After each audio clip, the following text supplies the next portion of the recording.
రాలేకపోతే పోరాట యోధంకి ఇచ్చినంటే అది లేదు.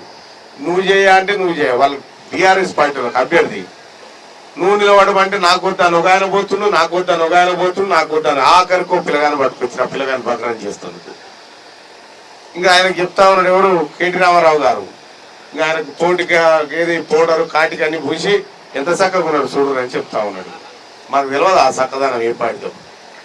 కాబట్టి టీఆర్ఎస్ పార్టీ రాష్ట్రంలో భూస్థాపితానికి అతి త్వరలో అతి దగ్గరలో చేరువలో ఉన్నది.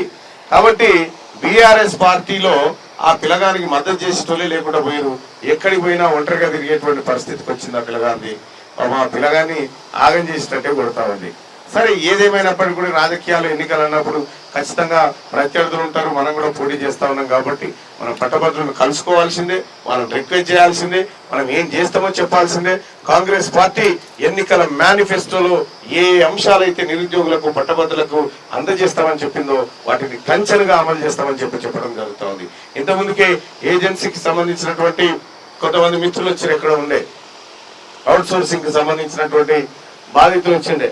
అవుట్ సోర్సింగ్ ఉద్యోగులకు విముక్తి త్వరలోనే కల్పిస్తామని ఈ సభా వేదిక నుంచి హామీ ఇస్తూనే ఇంకొక విషయం చెప్తా ఉన్నాం. అన్న స్కిల్ డెవలప్మెంట్ సెంటర్ అన్నాడు.